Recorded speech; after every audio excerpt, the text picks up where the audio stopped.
Have you ever spent weeks, just to prepare a truly special gift for someone you love? Not a lavish gift. Not because anyone forced you. But simply because, you wanted to see them smile. Jalen was the same. He was a 17-year-old boy living in a peaceful little town called Riverton. Not too busy. Not too glamorous. Just golden afternoons in the park, a few cozy coffee shops, and a jewelry store named Belmont Jewelers where people often said, "That's where you'll find the kind of light only love can see." Jalen had worked the entire summer. Serving coffee. Clearing tables. Making deliveries. Every tip, every late shift he folded into a worn-out wallet, saving it for one single thing. A silver bracelet for his little sister's birthday. To many, it was just jewelry. But to Jalen, it was a thank you. A symbol of love. A promise that no matter how hard life got, he'd always be there by his sister's side. But Jalen didn't know that the moment he stepped into that store, something invisible but heavy walked in with him. A glance. A prejudice. A hoodie that made people clutch their purses instead of smiling back. And then a small moment, the bracelet slipped from Jalen's hand and fell to the floor. No loud crash. No one was hurt. Just an accident. But it was enough. Enough to turn him, in one woman's eyes, from a loving brother, into a black thief that needed to be punished. In today's video, you'll witness a birthday gift trip seemingly simple unfolding into a story of bias, dignity, and justice. A mother who was not just a mother but the chief of police arriving at the exact moment her son needed her most. A story that asks us, is justice truly for all, or only for those who look like us? Let's start from the smallest thing. A bracelet. A quiet dream. And a love strong enough to stand tall even when the world turns away. It was a mild sunny day. Not harsh, just enough to make the pavement shimmer with pale golden light. In the heart of Riverton, a small town where people knew each other by name, Jalen walked with one hand in his jacket pocket, tightly holding onto his wallet. Inside it was the money he had saved all summer. 17 years old. He'd been working at Parker's Cafe since May. It wasn't easy. Some nights, he came home in total darkness, hands still smelling of burnt coffee, legs numb from 8 hours on his feet. But every time he felt exhausted, he thought about the look in his sister Aaliyah's eyes on her birthday last year. She had beamed when he gave her a hand-drawn picture. But this year, he wanted to give her something that lasted. Something she could wear every day. Something that would remind her, whenever she saw it, that someone loved her silently, constantly. That's why he chose the silver bracelet from Belmont Jewelers, the fanciest jewelry store in town. Not everyone walked into Belmont. Polished glass doors. Staff in tailored suits. Subtle hints of expensive cologne floating on the breeze of the AC. Jalen had often stood outside, looking in through the window with Aaliyah, joking. "One day, I'll get you something from in there." And she would giggle, "Really? Promise me." He kept that promise.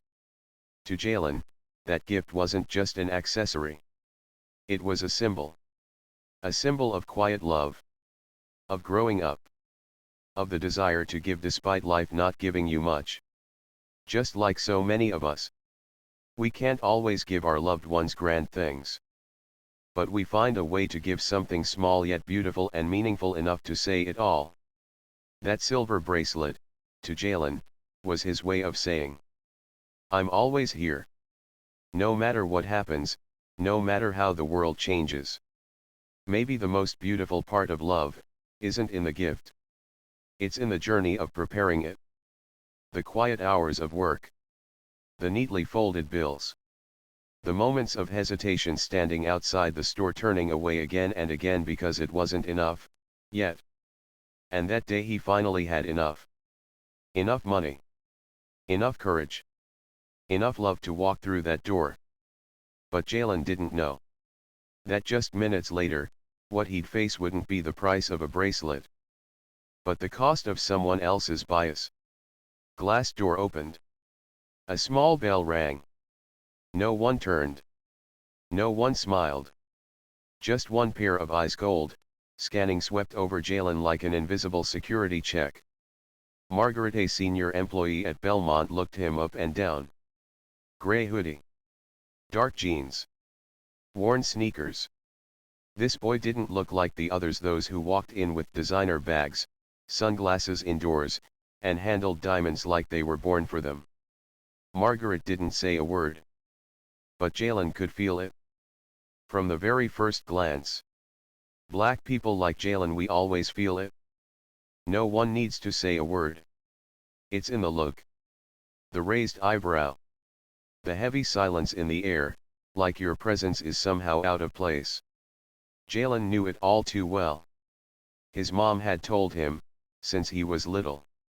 When you walk into a fancy place, stand tall. Smile politely. Speak clearly. Don't give them a reason. But sometimes, even when you do everything right, they still find a reason to doubt you. And sometimes, that reason is just the color of your skin. Jalen did nothing wrong. He just asked one simple question. Ma'am, could I see that silver bracelet, please? Margaret narrowed her eyes. Her answer wasn't yes, it was a question back. Are you sure? It's kind of expensive. Jalen smiled, pulled out his wallet, and slowly opened each section, revealing carefully folded bills. He was ready for this moment. But to Margaret, money in the hands of a black boy was never enough. Not because of the number, but because of who held it.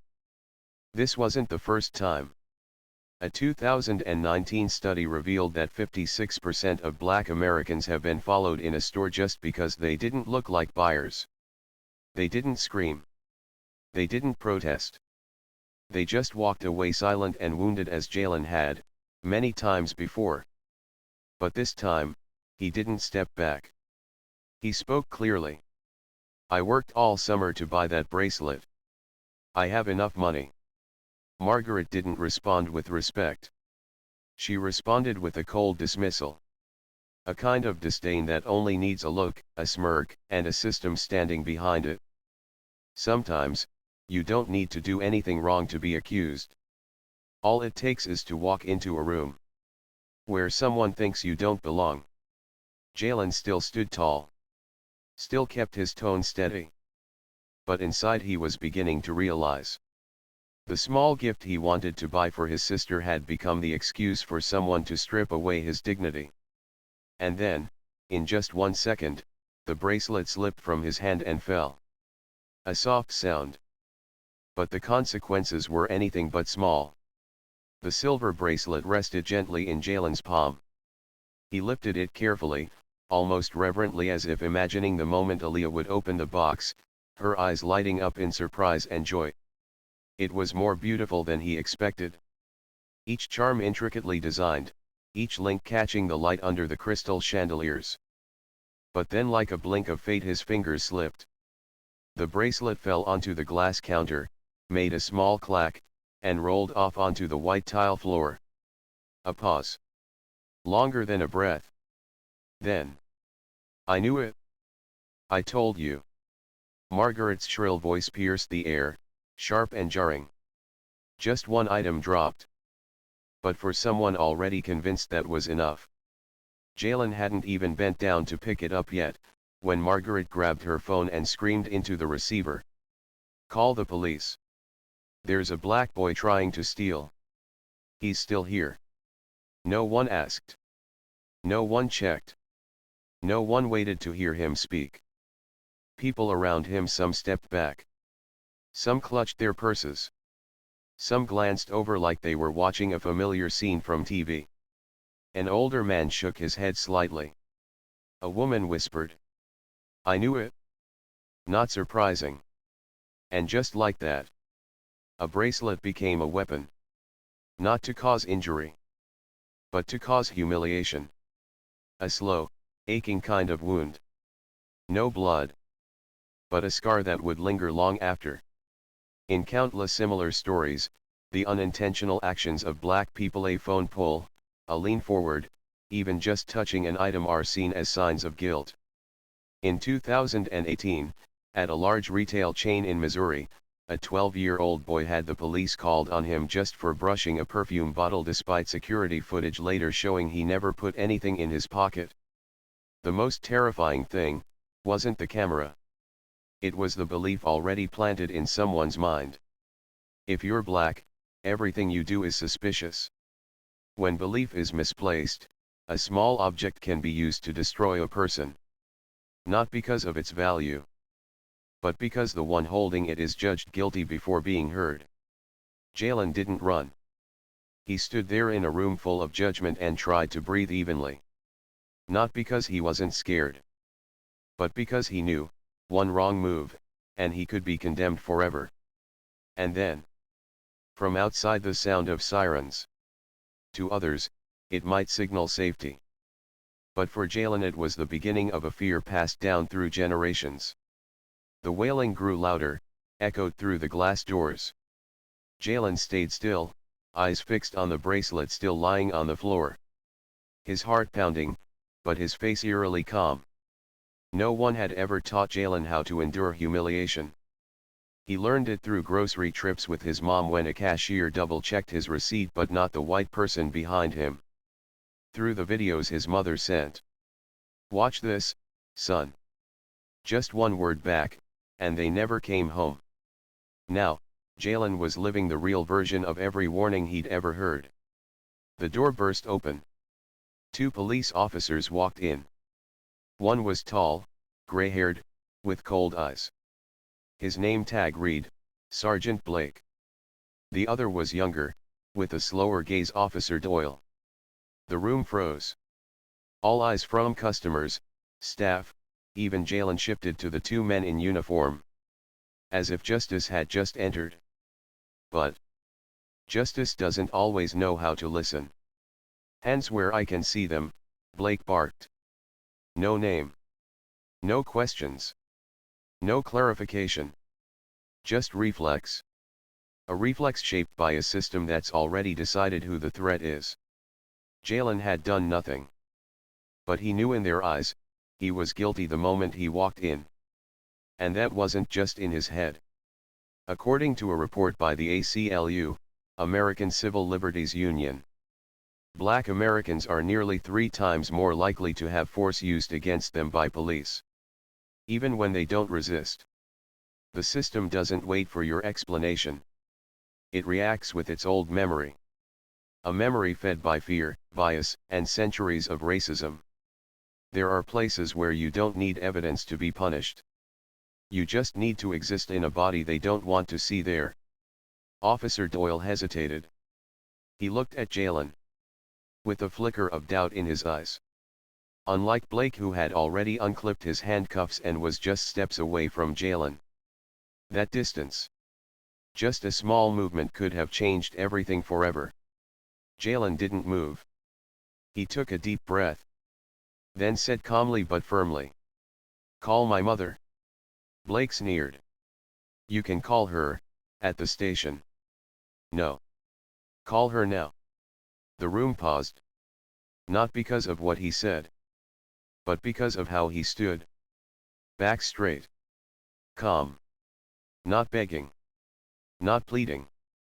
Just a request. As if he already knew who was coming. He pulled out his phone, slowly. Carefully enough not to alarm anyone. Placed it to his ear and spoke just one sentence. "Mom. I need you at Belmont Jewelers. Now." That moment the entire atmosphere of the store shifted. Blake's grip on the cuffs tightened. Doyle glanced at him, uncertain. Margaret fidgeted, trying to maintain composure, but visibly uneasy. Someone was clearly on their way. Not to rescue, but to confront. Less than 10 minutes after the call, the glass door swung open again. No sirens. No shouting. Just the sound of steady heels clicking against white tiles, echoing through a room that had fallen completely silent. A woman stepped in. Tall. Commanding. Eyes sharp like a laser beam. But her face showed no anger. Only authority. The kind that doesn't need to raise its voice to be heard. She wore a navy blue suit. In her hand was a badge. Chief of Police, Riverton PD.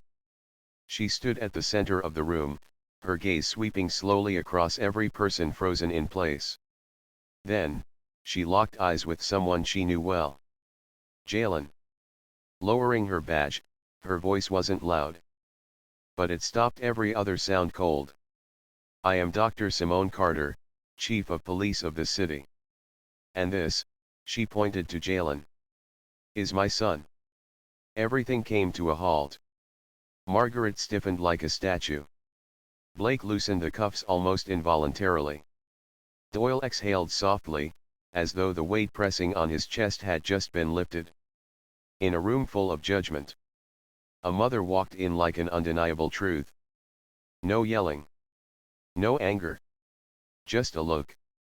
And every false power shrank instantly. Sometimes, justice doesn't walk in wearing a uniform. It walks in through the love of a mother who refuses to let her son be treated like less than human. Simone didn't shout. She didn't lecture. She asked just one question. And Blake couldn't dodge it. I want to hear a valid reason why you were about to cuff my son without asking a single question. Blake fumbled. He explained the theft report, the rapid response protocol. But Simone didn't relent. You call that protocol? Or is that just your instinct when you see a black teenager near something expensive? Countless similar cases have occurred across America, where black individuals were detained just for looking suspicious. And only when their family member held power did the system finally pause, to listen. Justice should not depend on your mother's job title. It should arrive because you're a human being and deserve to be heard. Margaret stood frozen, stammering, her eyes darting between Simone and Jalen. But for the first time she was no longer in control of the room. The silence had shifted. No longer the silence of fear, but the silence of truth having entered. Simone needed only one final statement. If the camera shows my son is telling the truth, I will ensure every person in this room is held accountable for each false accusation spoken today. No one responded. All eyes turned to the back of the store, where the store manager, who had been stunned into stillness, finally rushed to unlock a cabinet and retrieve the surveillance remote with trembling hands. The screen flickered on. No sound. Just black and white footage free of bias, free of emotion. And in a world where one person's words can be drowned out by prejudice, a camera had become the fairest witness. Footage played from the beginning. Jalen entering the store. Waiting politely. Pointing at the bracelet. Taking out his wallet. Counting his money. No sudden moves. No suspicious behavior. Then the moment the bracelet fell. Entirely accidental, from a slight slip of his finger. No hiding it in his pocket. No pretending to drop it. No tricks. Just a boy, trying to buy a gift for his sister. Simone said nothing. She looked Blake in the eye. Then turned her gaze to Margaret. Margaret had nothing left to cling to. Her eyes no longer confident, but flickering with denial, as if hoping the camera had made a mistake. But the truth hadn't. And this time, truth stood with the one who had been hurt. According to data from the Innocence Project, in over one-third of wrongful arrests, video footage was the key evidence that exonerated the innocent. But not everyone has a camera. Not everyone has a mother who's a police chief. Evidence can save a person. But no one should need evidence, just to prove they deserve respect. Doyle the younger officer exhaled quietly, almost in relief. Blake stood motionless, face flushed with shame, but said nothing. And Margaret took a step back. No apology. No retraction. Just standing there. as if hoping everyone would forget this soon. But Jalen didn't forget.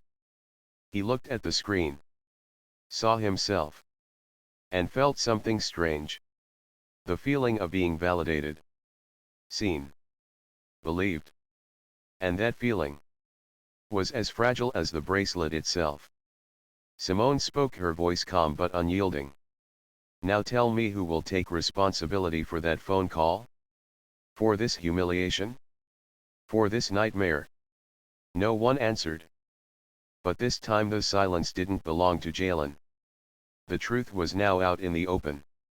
Everything had appeared on screen. There was nothing left to argue. And yet, no one apologized. Not Margaret, who falsely accused, humiliated, and injected fear into a boy who only wanted to buy a gift. Not Blake, who nearly cuffed Jalen based on a phone call and skin color.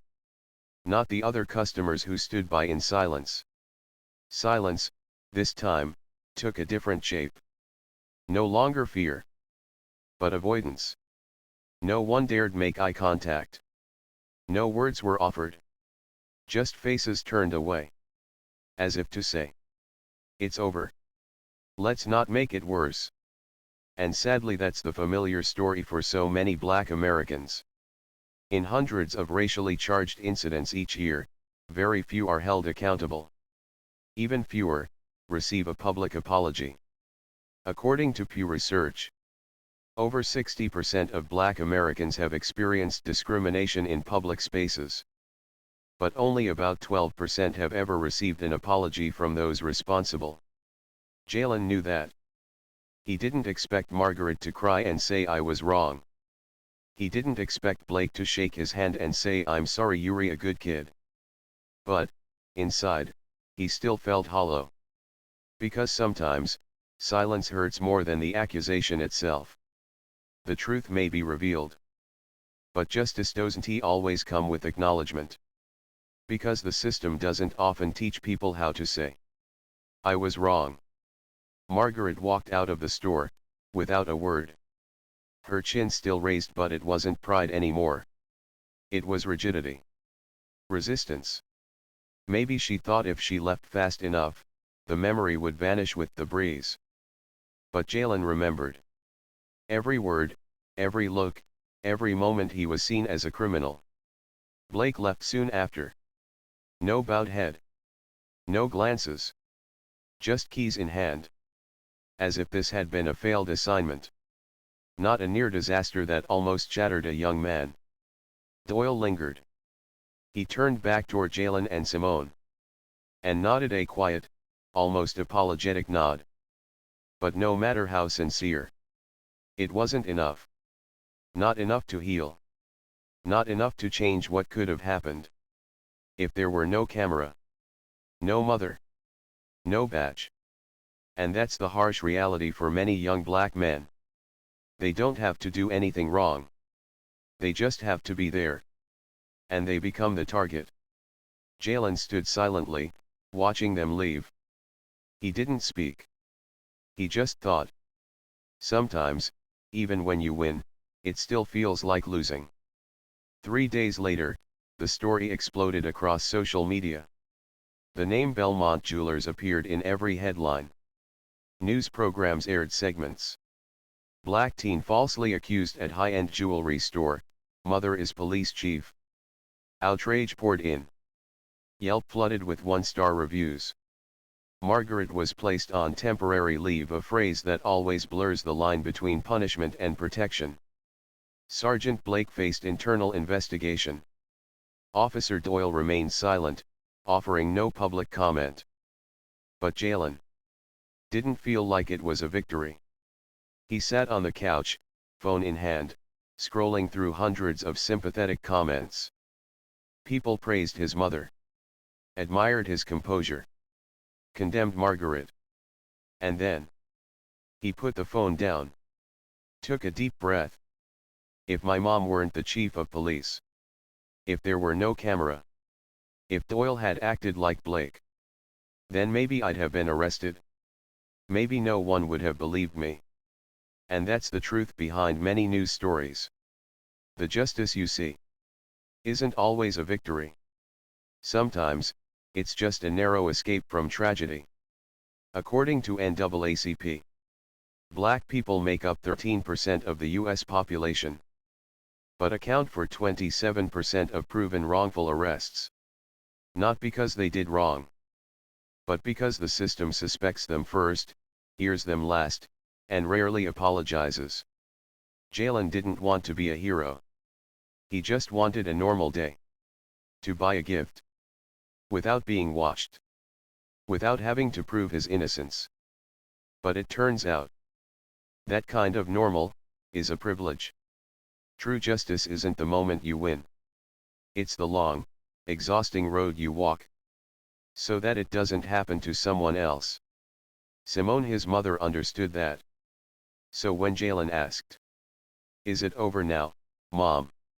she shook her head. "No, son. Justice doesn't end with a headline. It begins with action."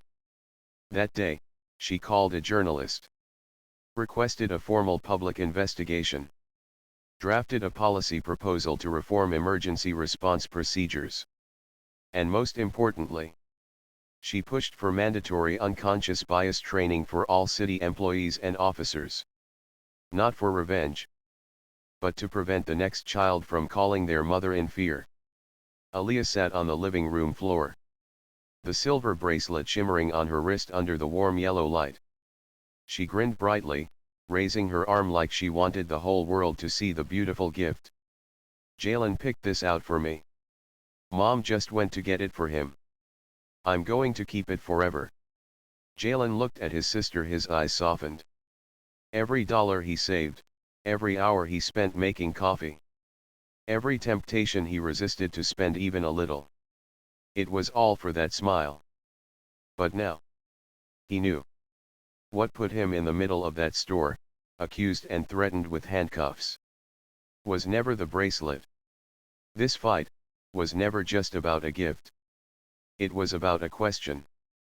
Can a black boy walk into a high-end store without being presumed suspicious? The bracelet was just a symbol. The real battle was for something seemingly simple. The right to exist. The right to be trusted. The right to be yourself without having to prove you belong. Because if Jalen had been a white teenager, would Margaret have called the police? Would Blake have unhooked his cuffs without a question? Would that store have turned into a battlefield over something that merely fell to the ground? According to a study from Harvard University on implicit racial bias, black individuals are perceived as dangerous or suspicious 40% more often in identical scenarios just because of their skin color. A glance, a gesture, a silence. All these things help construct an unspoken verdict, but one that can have very real consequences. True justice isn't just about clearing one name. It's about pausing and questioning the entire system that allowed it to happen. The silver bracelet now rests on Aaliyah's wrist. But it carries a story far beyond what she knows. It's a reminder of her brother's love. A symbol of a journey that seemed small, but moved the hearts of thousands. Jalen realized. He didn't just buy a gift. He paid with his peace of mind. And with his faith in society. To send a wake-up call. And for many watching this story unfold, that bracelet has become a reminder too. That not all gifts come in boxes. Some come in the form of quiet courage. Small, but powerful enough to shake an entire system. Have you ever wondered, if you were in that store that day, what would you have done? Would you have looked at Jalen, this hoodie-wearing teenager, and kept your distance? Or would you have asked, "Do you need help with anything?" Would you have believed the saleswoman's scream? Or noticed the fear in a boy's eyes, frozen and silent, and thought, "Something's not right here"? Because the truth is, we are not just bystanders in stories like this. We are the side characters. And our choices can change the entire ending. In the thousands of racial discrimination incidents each year, very few speak up, not because they agree, but because they feel awkward, scared, Or simply think, it's not my place. But the truth is, every time we stay silent, we allow injustice to survive. And the final lesson from this story is, justice is not only written by those at the top. It's defended every day by those brave enough to speak at the right moment. Jalen never wanted to be a hero. He just wanted to buy a bracelet for his sister. But the moment he didn't run, didn't bow his head, didn't stay silent, he sparked an awakening across an entire community. And what about you? If you were the clerk behind the counter, how would you respond? If you were the customer nearby, would you speak up? If you were the officer, would you stop to ask, before jumping to conclusions? We don't tell this story just to reflect on the past. We tell it to ask about the future. What will you do when you witness injustice? Will you stand up or step aside? Because sometimes, the difference between a nightmare and a just ending doesn't lie with the accused. It lies with you, the one watching. Be the kind soul in the silent room. Be the first to say, wait, something's not right here. Because maybe, just maybe, your one sentence could become the shield that protects someone like Jalen. Or your child. Your sibling. Or a stranger who deserves protection. Thank you for listening to this story. If it touched something in your heart, please share it. Let more people hear it. And leave a comment. I will not be silent. Start with yourself. Because justice doesn't need you to be a hero. It just needs you not to look away.